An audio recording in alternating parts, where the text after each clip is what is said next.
Well, hello everyone. I'm Olivia Dahlquist, Senior Marketing Manager at Nine Dot Arts, and today is a very special day because it is our 100th podcast recording. Cue the fireworks.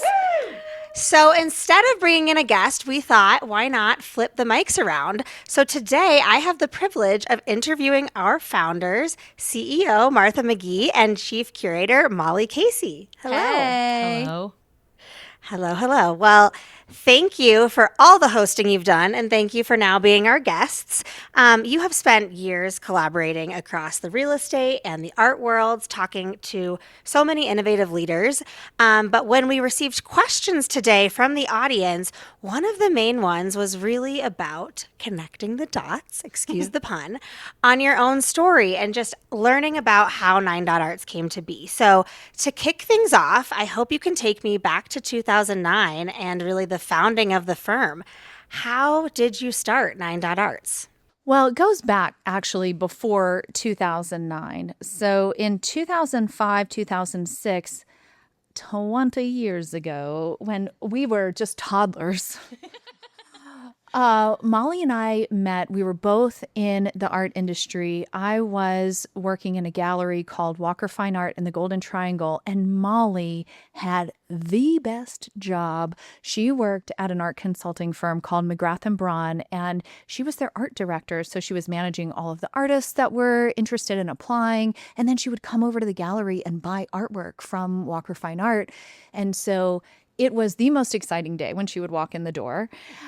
So we became friends, fast friends through that proximity and just collaboration of working together. We'd go out for ice cream in the neighborhood.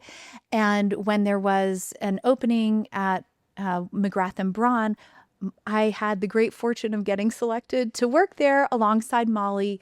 We built a great relationship and collaboration at this firm. And long story short, I'll go with the very short version. But that company really struggled during the 2008, 2009 recession. And the short version is the owners transitioned to a different ownership right before the recession hit. The new ownership just wasn't prepared for it and was left in a really difficult position. And they were facing a bankruptcy. And so Molly and I actually came in to support them through that effort and then also create the foundation to start Nine Dot Arts.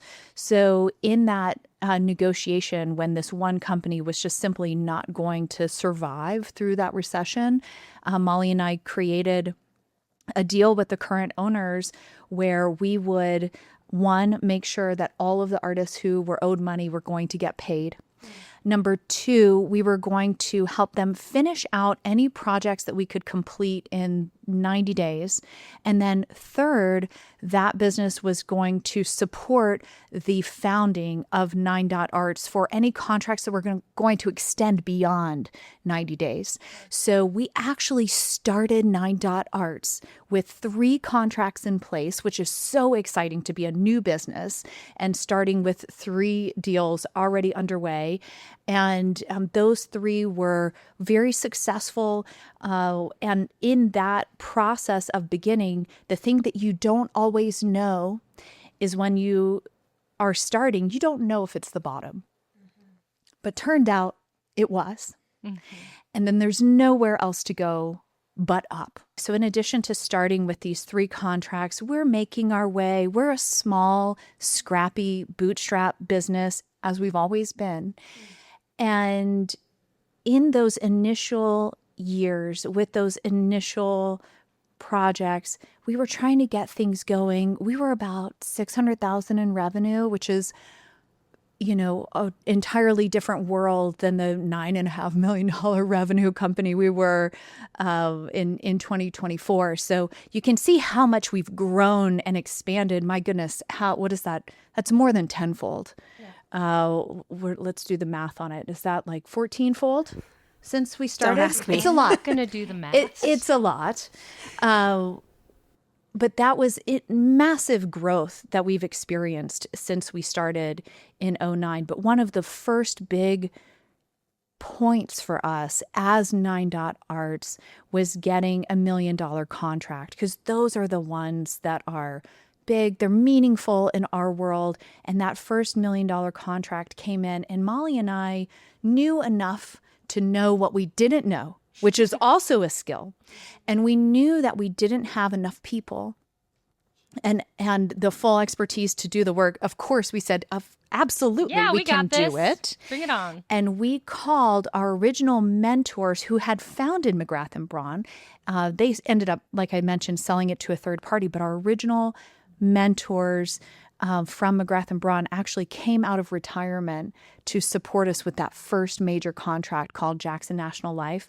That was in 2011, and they earned back all of the money that had been lost in the bankruptcy of the former business. So it was, I think, just a massive success story on all fronts, and no one knew it was going to turn out that way.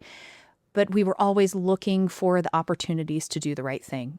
And in the end, I think we definitely came out ahead. Yeah, It's been a journey. No, it's been a journey. Well, and I think one thing that Martha didn't touch on was just in that founding story. I mean, obviously, we came from a place of necessity, right? We didn't set out like entrepreneurs, right? We're both art student backgrounds, and we don't know if we don't have any business degrees. We haven't taken business classes. I took a math class in college called Math for the Creative.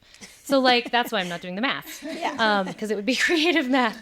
But I think one of the things that was really interesting in the founding of Nine Dot was, as we realized what was happening and that, the McGrath and Braun wasn't going to continue anymore, we kind of had a choice of, well, do we part ways and say goodbye and try and go get a job at Starbucks maybe or something like that, or do we want to see if there's like some viability to us continuing this on, because we do have clients right now that need us to finish these projects. So that's cool. Like, if you're going to start a business, let me tell you, that's the way to do it, with some business already coming in the door.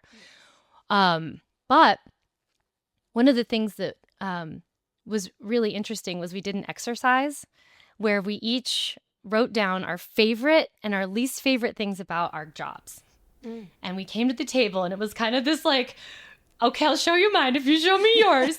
And we like showed each other, and we were like, oh my God, we're like exact opposites, which is so perfect for a partnership, because I'm going to do the things that you don't want to do, and you're going to do things that I don't want to do. So we're not going to be like fighting over the same position. To me, that was like a very enlightening moment where I was like, oh, this can work. Because we've been, people are like, partnerships, oh my gosh, those can be so hard. Mm-hmm. But that really gave us a lot of clarity around how we could be successful with this and complement each other's talents. So that was exciting. Yeah, there are not many partnerships that last. And we've been together for 20 years, still happy, still totally in love. Oh, and it's been a wonderful journey. And like Molly said, I think the key was, understand each other's strengths. And that initial part where we were trying to figure out what we were good at, I actually do love the numbers. I took math for creatives too, but I'm into the numbers when it makes something make sense for a business strategy. So I'm going to go ahead and say it's like 15x of where we were, from basically 600,000 in revenue to almost 10 million. So it's been a big growth journey, but it all has been focused on growth and learning at every step along the way. We've had incredible mentors. And I also want to give a shout out to the public library system, because they provided so many books on how to start a business that we read and influenced how we built the company. Our very first budget was from a book that was about how to start your business, and it had a CD-ROM in the back of the book that you checked out as part of the book, and you would download a budget builder. So our first budget for Nine Dot Arts was from the CD-ROM at the library to give us a template on how to build a budget for our profit and loss statements. So shout out to the public library system. We appreciate you. Amen. Who needs grad school? No. I think one of the things that comes through for me is just this story of mentorship too. And all that you learned from May Vignetta at McGrath and Braun, and now all that you're sort of teaching to our team here, and like what a privilege that you get to pass that on and give amazing opportunities to not only the artists that we work with, but folks in the creative world like myself who get to have this job. So kudos. And one of the questions that we often receive is about the Nine Dot Arts name. How did that come to be, and what does it really mean for how we operate today? Mm. Well, I have to start off by saying Martha and I came up with like multiple pages in a notebook of horrible names. Horrible names. Like she still has Art a notebook. plan. Oh my God, we have so many bad names. Like I would love to see that. Yes, you would love to see that. I don't know if Really we should not ever good ones. expose it to the light of day again. But no, we really thought about it because one of the things we didn't want to do was name it after ourselves. Right. One, because we would have sounded like a very German law firm. At the time, my maiden name and her married name was Schaffenacher and Weidman. So we were like, this doesn't sound like it's an art consulting. Not as catchy. Not as Yeah. catchy. Nobody knows what we do. What would we help with, like VW sales? I don't know. So we immediately went away from the traditional model of names. And thank goodness we did, because we've ended up changing them since then. So I think we really wanted to start off with something like, how does our name describe what we do? And so that's where we started. But it was really this profound exploration. I don't even know how it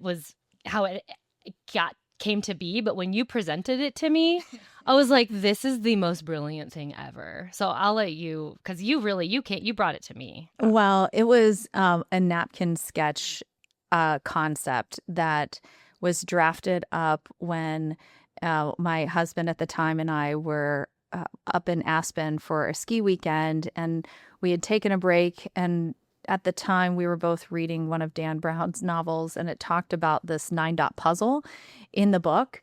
And he was like, oh, that's something cool. Maybe we could do something with it. And on the napkin sketch, we just did the solution to the puzzle. So the only way to solve the 9-dot puzzle, it's 3 dots across and 3 dots down in a grid system. And the only way to solve the puzzle is using 4 straight lines connecting all 9 of the dots without picking your pen up off of the paper. And you have to think outside the box. You have to draw the lines outside of the grid to actually come up with the solution. And when that came out on paper in that napkin sketch moment, it became really clear that, oh, that's what we do. It embodies creativity. It embodies us thinking outside of just the design or what's drawn on the floor plan, and how do we bring in all of these other concepts that make a place really exciting, like culture and image and the story that you tell. So that became just a symbol for how we operate. Yeah. It was so cool. I remember when you showed it to me, I was like, I have to practice this a lot. I'm not, We better get it right. I better get this right. I was like, oh, so smart, but I need some work on this.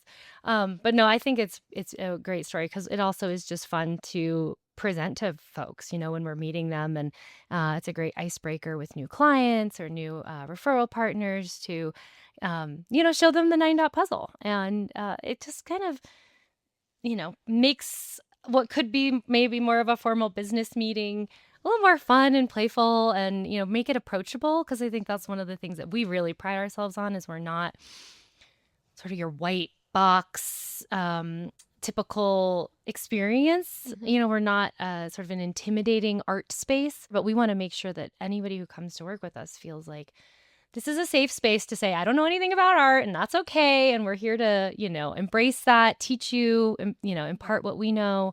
And so I think the name helps with that approachability too. Yeah.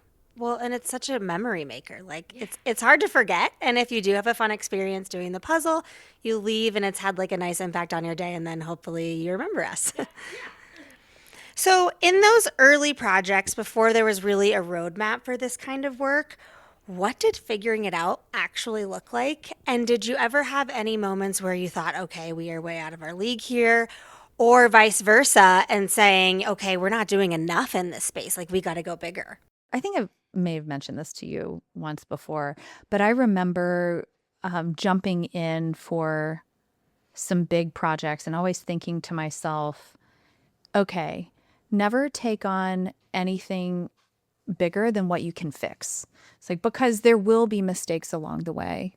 It is going to happen, but I felt like there were always going to be ways that we could resolve any challenges that came up, knowing that they would be there.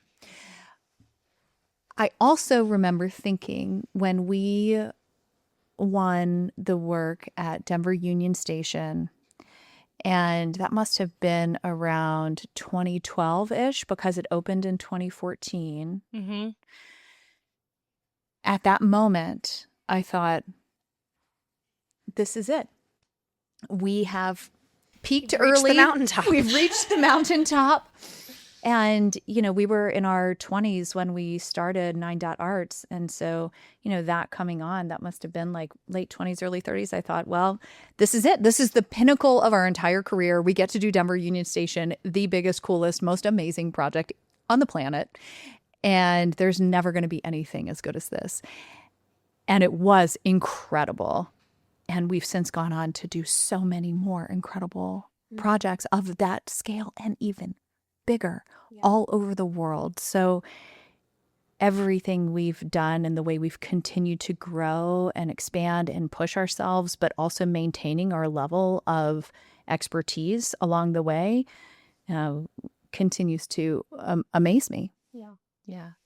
No, I think Union Station, that was a huge win. And just like, I just remember feeling such a huge sense of pride in that, but also being kind of terrified because the way that they were describing it was, this is the living room for Denver. And I was like, oh my God, that's a lot of pressure to make the living room the most amazing living room, especially from, being, from Denver. I was like, this is incredible. Like, what an amazing opportunity to be able to make a mark and introduce people who've never been here before, coming off the light rail to Denver. And we get to help be a part of that story.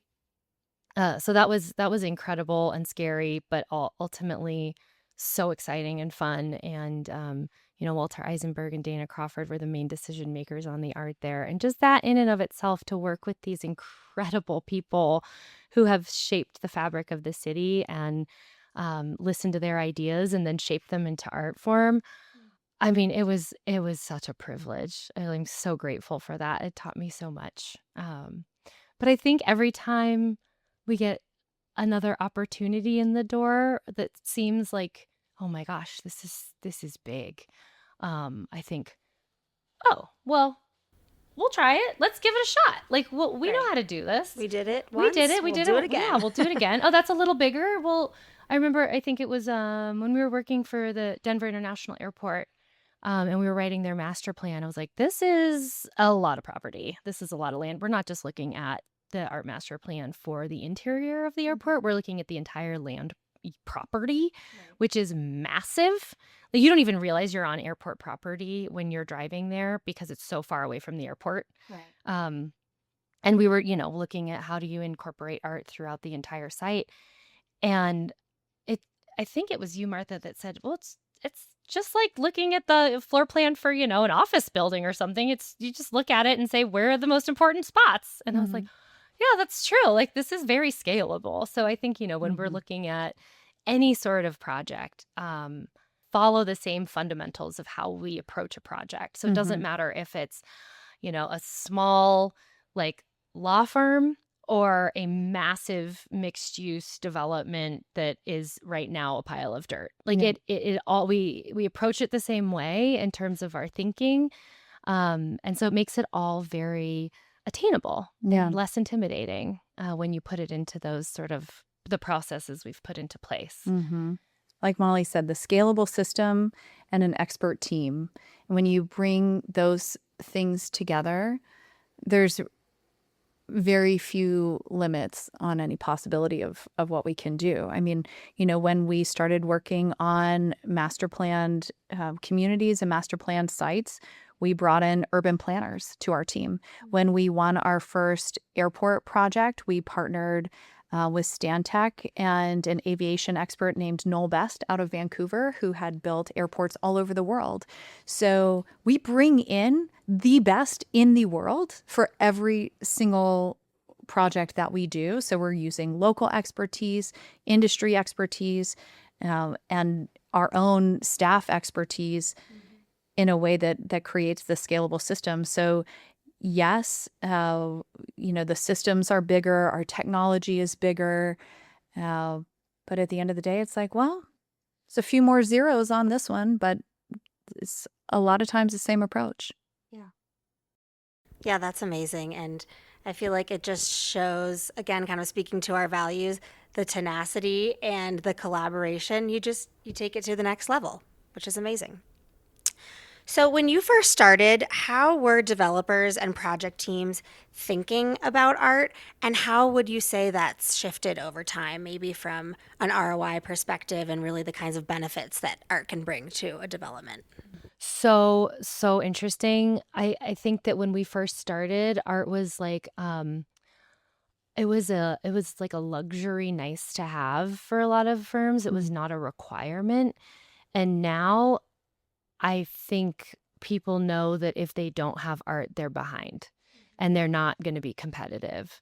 Um, so it's been a shift for sure.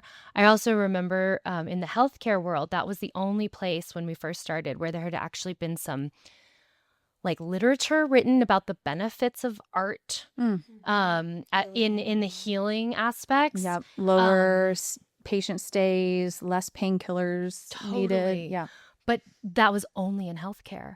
And so I remember, I think it was a few years into Nine Dot where we started talking and listening more about how art affects people in the workplace.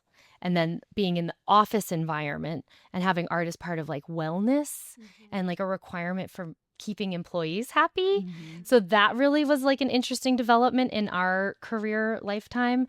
But now it's pretty much like, no, you anywhere, any project. And, here we are working on data centers because even data centers, I mean, and we should be doing more industrial because folks who do industrial, you're doing these slab concrete walls. Like, guys, these are not pretty projects. Like, let's at least beautify and add something, especially because think of the people who work there every day. They're going to be outside doing their lunch break or whatever. Like, they want something nice out there. And usually they're not in the most beautiful parts of town. So just to know now that so many industries understand that art is just so powerful is a huge shift in the commercial real estate business, which is fantastic. I feel like that means we're doing our job. Yeah. Even if it's not all coming from us. Obviously it's not, but I feel like we get hired by the early adopters and then everyone else starts to follow suit. Like Molly was describing with Microsoft, we're doing this incredible art park for them by one of their data centers in Atlanta. And so they're leading the way, but you can bet everyone else is going to start to follow suit, especially when they find out what Microsoft is getting. It's going to look so good. Yeah. Also, what's changed is just the technology itself and what people are comfortable with when it comes to selecting artists and finding the right artwork. For example, when we were working with May Vignetta back in the 2005, 2006 days, the wall in the back storage area from the floor to the ceiling and edge to edge was a bookshelf that was full of projector slide carousels. So if you wanted to see artist portfolios, you put those onto this thing that radiated heat and blew out like a vacuum so that you could flip through the slide projectors, or you would put the little slides on a loop and look through, on a light table and look through with a loop to see the artist portfolios. And Molly really led the charge of digitizing that entire system, which then led to the basis of us creating an app where artists could upload all of their portfolios and imagery and pricing and styles and location. That gave us a massive database of artists around the world to work with, which is now about 10,000 artists.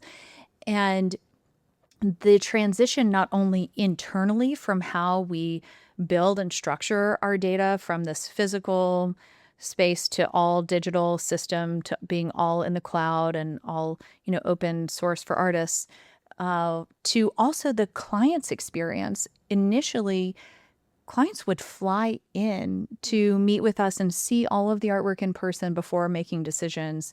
And now the majority of our clients will be able to make all of their selections virtually. So it's truly expanded our ability to have a range that's boundless. Yeah, I think you forgot to mention in the founding story that I would come to Walker Fine Art to look at art, and then we would carry and schlep it from the gallery over. Carry it over. Like all of these paintings and sculptures, like people had to see everything in person. And it's incredible to me, the shift that everyone's so comfortable now buying things seen only digitally. Yeah. It's fascinating. I think we all had carpal tunnel because when you pick up the art, you pick up heavy works of art, with a very odd wrist. So it you get very sweaty too. You're like schlepping and trying to be careful. Great arm muscles. Yeah, super strong. Yeah. Well, thank you for doing the heavy lifting, literally. Hey, we're still doing it. There's nothing. You still have to move art. Yeah. Well, it's amazing to hear your founder story and just think about how far the business has come in the last 10, 15 years, and all of the artists and staff and partners that have been able to benefit from just the way you've excelled. So thank you.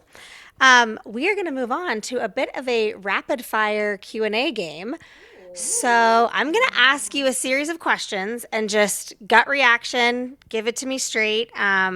We'll go from there. Sound good? Yeah. Okay. I'm nervous. Okay, ready? What are we asking? Okay. All right. Drum Listo, roll. listo. Okay. Most overrated art trend right now. Oh, murals. I hesitate to whispers say it it. because I love doing murals. But Olivia, murals are not a solve. Like it's not one problem solves everything. Like murals are not always the answer. And so I love murals. I think they're amazing and they make the fabric of all of our projects and our cities better. But just because you have a blank wall doesn't mean the mural is the best solution. There could be 15 other solutions that are not a mural. So don't just go with mural just because it's trending right now. Sure. Hire us and we can help you think outside the box and set yourself apart. Yes. Art on TV screens. Bleh. Art on TV screens. There you go. Okay. What's maybe the most underrated opportunity for art in real estate, or maybe locations in a development that you could really see some more art? Ceilings. I was going to say walls and the building itself, like the building itself becoming art. Sure. Well, and I've heard you say sidewalks, which I think Sidewalks, is great. ground plane, streets. Harder to maintain, but totally worth it. Okay. Biggest we pulled that off project moment. Oh my gosh. I'm going to have to say our artist in residency at Amazon at the Spheres in Seattle. And the reason I say that is because the first artist that we had do the residency, Katie Tadaro, she was ready to go in, I kid you not, 4 weeks. We got the contract and we had to have someone in there in 4 weeks, and she nailed it. But it was nerve-wracking to have only 4 weeks to start the program and pull it off, and it was incredible. But that one was a little like, okay, 4 weeks, yeah, we got this. Well, and it's amazing because that was such a successful program that now we're adopting for other clients and projects. So. Yes, and it was absolutely. 2 years. Yeah. 2 years. Yeah, it's the of- template yeah, for the so much template. now. Yeah. The one we're about to do, and fingers crossed, we haven't pulled it off yet, but if we do, it is going to be incredible. We are working with an arena on the Gulf Coast of Alabama and Mobile, my hometown. And there is a historic mosaic from the 1960s that needs to be relocated, and it won't fit inside the building. It weighs about 90 tons. And so it's You won't be doing the heavy lifting on that. We've I got don't a think whole physically, crew we're just, of people. Yeah, there's not even enough people to carry It this is thing. massive. And yeah, when I say massive, I think all told it's about 90 feet also. So it's 2 panels that are about 90 feet long. Actually, it might be 65 tons, just to check my math on that. When we cut it up, they will be in 4-foot by 4-foot sections that need to get moved inside, and then we'll put it and stitch it back together from the middle outward to prevent telescoping to one side or the other. It's a massive undertaking, and it's going to have crews of, up to 20 people at times. So when we pull that off, Yes. That'll be I will amazing. definitely be celebrating the biggest installation crew we've ever had. Yeah. Awesome. Okay, what is one word to describe your attitude during your first project? Terrified. Yeah, I'm going to go with terrified. Absolutely terrified. Excited. High stress. Sure. It's like, oh, I got to do this. Are we going to do this? And how about now? One word to describe your most recent project. Pumped. Oh my gosh. Proud. Yeah. Like I love what we do, and so there's just a lot of pride when a project gets put together and you see it all come to life. Well, speaking of pride, the next question is, what is your favorite project to date? That's a hard one because I don't want any clients to feel like their project's not special. But I have to say, and I told this to the team when I did it, the Catbird Hotel. And I say that because it was during COVID. It was tough. We weren't able to go and like visit artist studios. So I was really working a lot through everything being digital. And I thought, oh my gosh, I don't, this stuff is pretty wacky. Like I went wacky for a hotel.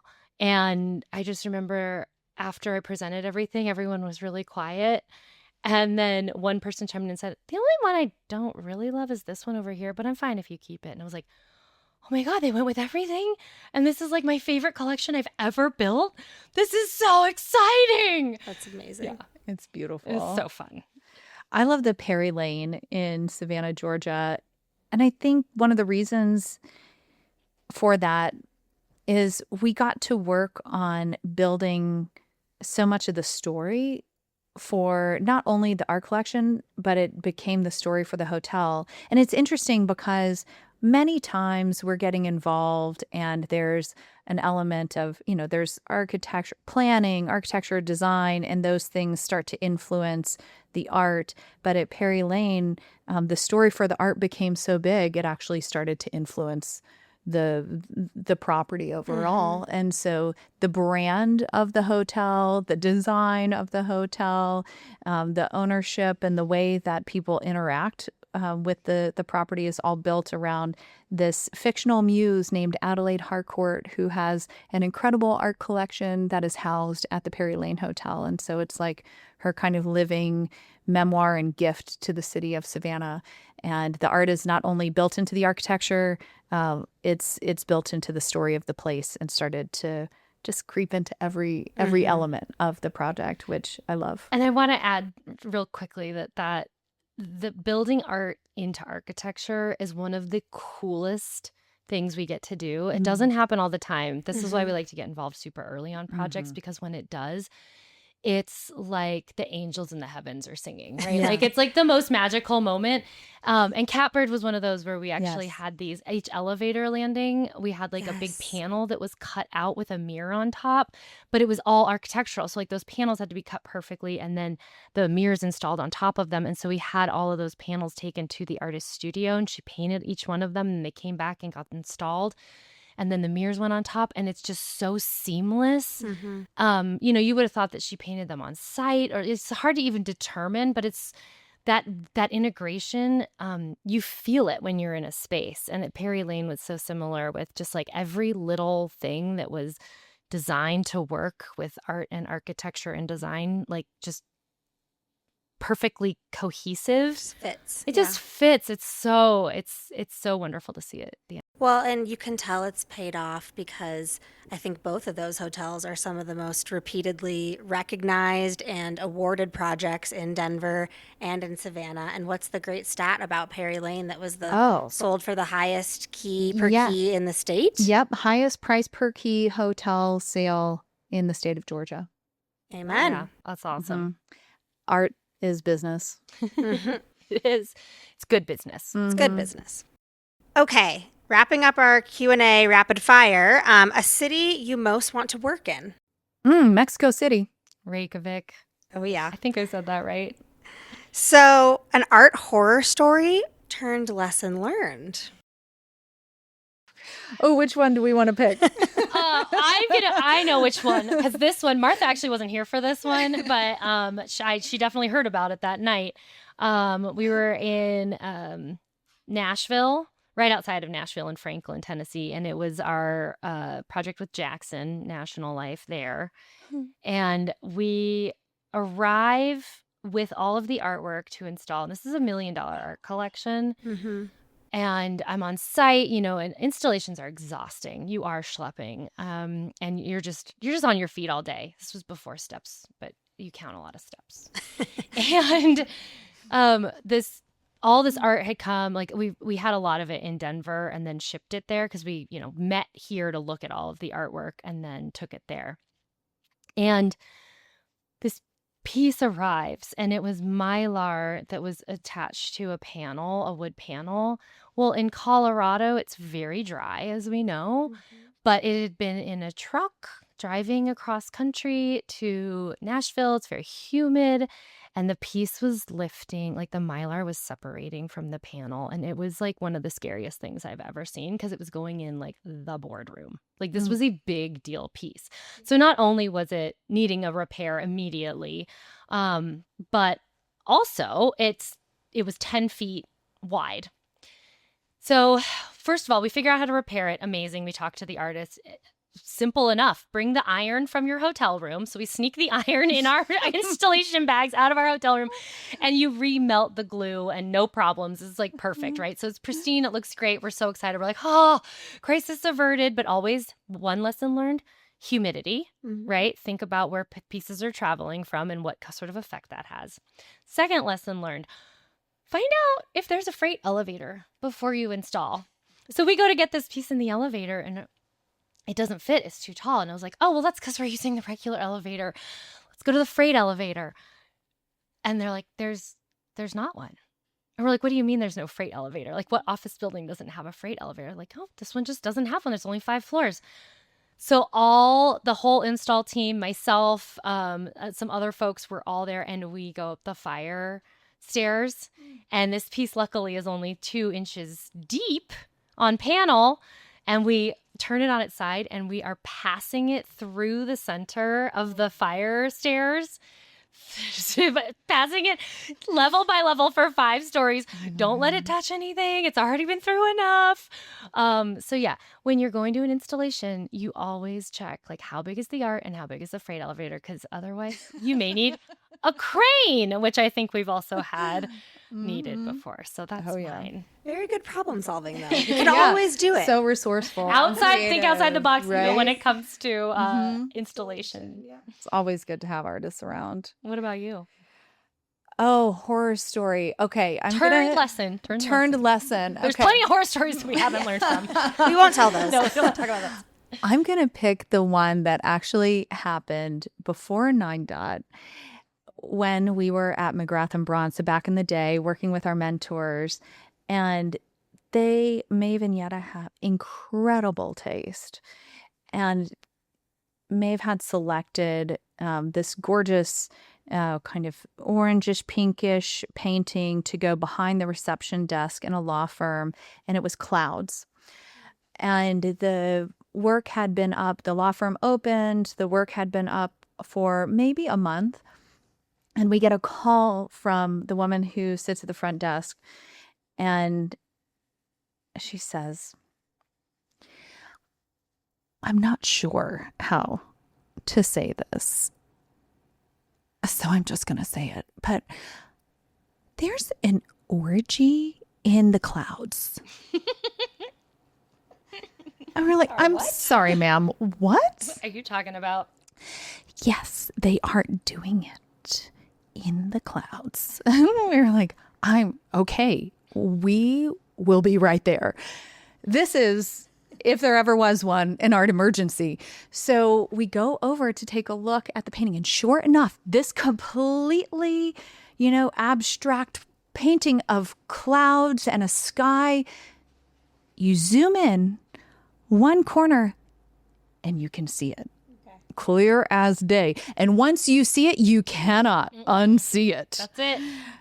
Thankfully, no one else had noticed, but something had to be done.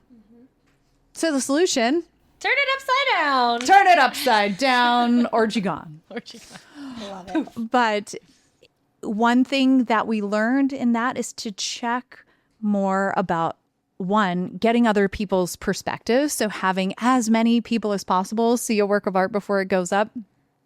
And two, check like the background and the artist statement of the artist to find out, what kind of interesting sexual things they're into, to see if that's part of their work. It might be more than just clouds. You never know. You never know. Such good stories. Okay, last question for our Q&A. What is one piece of advice that you would give to a developer who wants to incorporate art into their project? Start early. Hire 9 Both those, and you're good. That feels like a lovely place to wrap us up.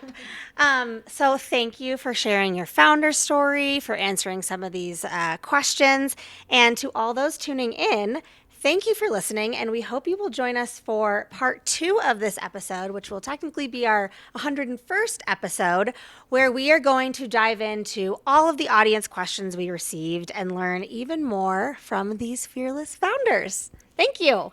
Thanks, Olivia.